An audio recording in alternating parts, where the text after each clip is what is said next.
A engenharia de produção utiliza a modelagem de métodos, processos ou operações para promover a realização de determinados objetivos, visões e metas da organização, seja ela qual for, melhorando a eficiência humana de acordo com cada requisito específico determinado. E isso depende de cada organização. Cada organização realiza determinado requisito de acordo com a sua cultura, de acordo com as suas manias, de acordo com os seus preceitos pré-ordenados ou pré-estabelecidos. É através das ciências humanas e comportamentais que os fatores de trabalho satisfazem o homem e redefinem e revalorizam as cadeias produtivas. E isto agrega valor no mapeamento de processos de cada tipo de cadeia produtiva, seja de um produto específico ou de uma gama de produtos. E isso interpola-se em diversos tipos de produtos, mesmo se forem processos diferentes. Os fatores humanos que variam a produtividade das pessoas são a realização pessoal.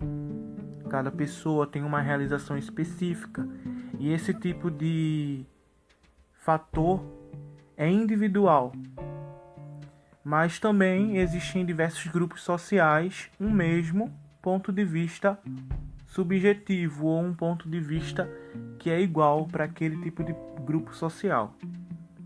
O reconhecimento, todas as pessoas precisam ter o reconhecimento, precisam ser valorizadas pelos talentos, aptidões, que nem a mesada que o pai ou a mãe pretende dar para um filho, né?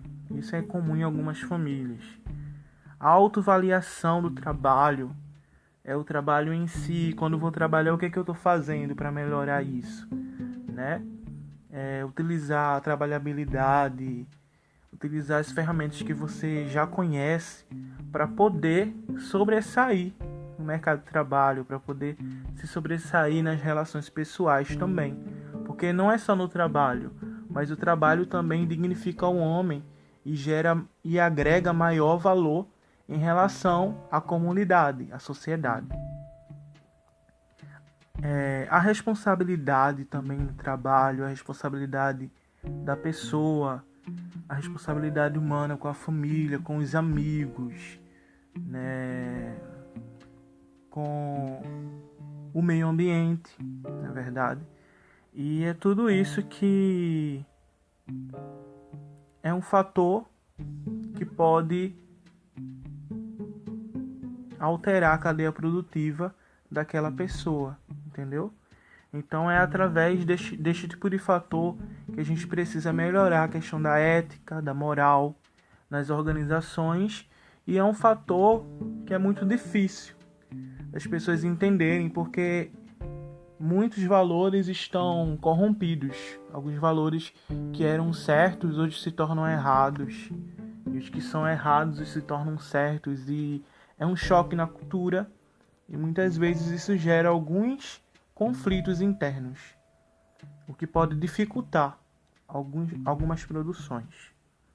O progresso e a ordem de prioridade também é um fator que interdepende de cada organização, interdepende de cada estratégia, de pessoas, de empresas, até mesmo da família, né? Então, qual é o grau de prioridade que as pessoas dão? Qual é a ordem para progredir na vida ou progredir em determinada atividade, determinada tarefa, né? Muitas vezes você quer progredir com uma coisa que não dá para progredir, e isso interfere na produção, no fator pessoal, no fator humano, no caso.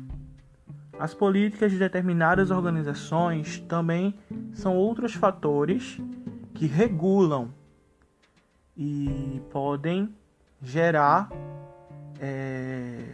alguns bloqueios também em relação à produção, porque muitas vezes está de contra a cultura de algumas pessoas, ou pode aumentar a produtividade tanto que a pessoa consiga se conectar bastante, se conexionizar, melhor assim falando, com aquele tipo de trabalho e acabe se familiarizando.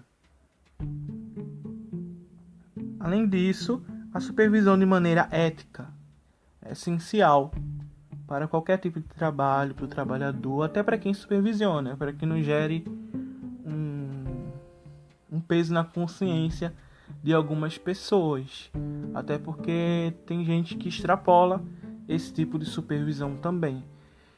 A supervisão não é só observar e pré-julgar, mas julgar de forma honesta e utilizar de feedbacks honestos também, para que as pessoas melhorem juntas no caso, e consigam evoluir aquele determinado processo, aquela determinada tarefa ou atividade ou operação. As relações humanas de comunicação também são um fator predominante, principalmente no caso da inclusão digital, da inclusão social, onde existem pessoas que podem não falar a mesma língua, ou as gírias também. As gírias podem interferir muito, né? Porque tem gente, no próprio Brasil, tem gente que em uma região do país pode entender uma coisa quando se fala uma palavra, e em outra região tem gente que pode entender outra coisa totalmente diferente. Então, assim, quando há esse choque de cultura, é importante que se haja uma melhor relação humana de comunicação, né? Em algumas organizações utilizam código Morse para poder se comunicar bem de forma rápida, né? Sem que haja gargalo na produção, sem que haja parada de produção, nem que seja em milissegundos, porque em determinadas tarefas e atividades e trabalhos, milissegundos são extremamente importantes para que não haja desperdício. Então, isso são fatores muito importantes. E por último, o último fator humano que varia na produtividade das pessoas é a condição ergonômica do trabalho, né? A postura do trabalhador no trabalho, é como é que ele está se posicionando no trabalho. Quando falo da forma ergonômica, também na forma subjetiva, mas é na forma física também, né? E também a condição financeira, né? Melhores condições de trabalho que os trabalhadores procuram para melhorar a vida e a qualidade de vida, melhor assim dizendo, da família e das pessoas que ele tem que se responsabilizar. Então são fatores que estão unidos, e munidos de tudo isso, a organização pode melhorar, seja ela qual for.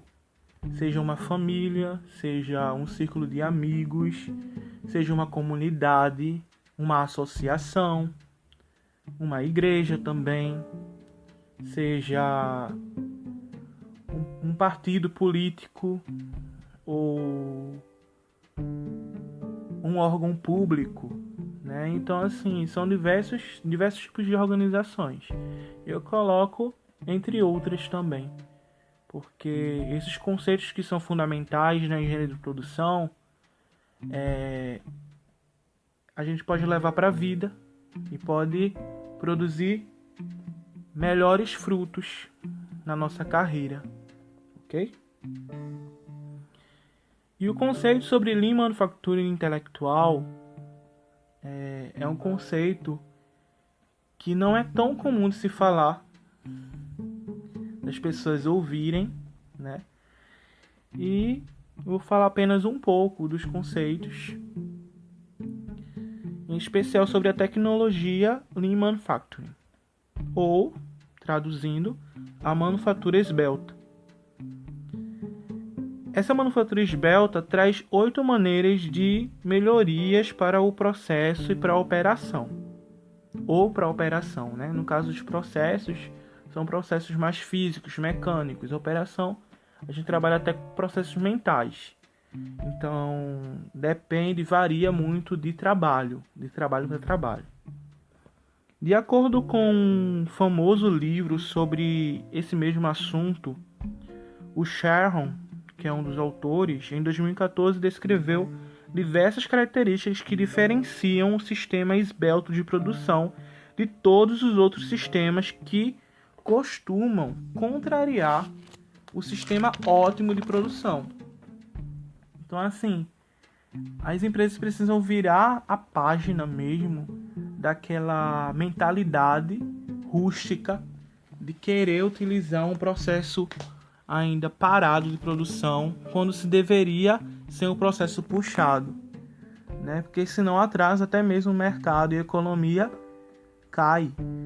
E é importante que os investidores ficassem atentos a esse tipo de coisa, junto com especialistas no ramo, em diversos ramos, para que isso pudesse ser sanado, né?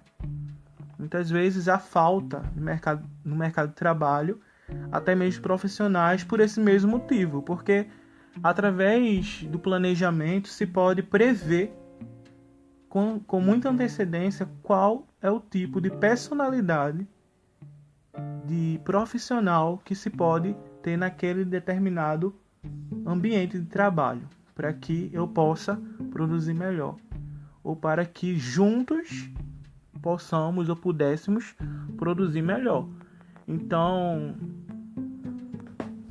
a manufatura esbelta também possui 3 lemas, né?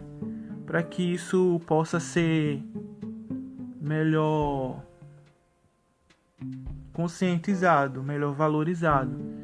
Esses 3 lemas que são importantes consistem no sistema magro de educação, o sistema magro de comunicação e o sistema magro de aplicação. Então não é num passe de mágica que tudo vai se resolver, né? Primeiro precisa se educar as pessoas através da comunicação e da aplicação daquele tipo de educação. Mas como é que vai ser educado? Como é que vai ser comunicado? Como é que aquilo vai ser aplicado? Varia de trabalho para trabalho, mas os métodos e os processos podem ser genéricos também, né? Se pode utilizar o Kaizen, que é a melhoria contínua, o PDCA, o MASP. São ferramentas que podem ser valorizadas nesse tipo de dilema, né? E o sistema magro de educação visa educar de forma magra, do tempo mais rápido possível. Mas para isso precisa se comunicar de forma mais precisa, de forma mais assertiva, para que a educação seja aplicada corretamente de acordo com aquele trabalho. Então, isso fala sobre o treinamento de determinado trabalho, determinada operação, determinada atividade ou processo. Então, varia de acordo com o investidor também. Não só o investidor financeiro, mas o investidor de trabalho mesmo, de mão de obra. E também as condições físicas do trabalho também. Assim como os fatores humanos que já foram falados, né? A manufatura esbelta é utilizada para mitigar os 8 desperdícios, tais como o de processamento impróprio. O de processamento impróprio é um processo que é um processo rústico, né? Que já deveria ter sido alterado e muitas vezes gera um custo de oportunidade imenso e a empresa fica atrasada referente a diversos outros tipos de produtos que já estão postos no mercado.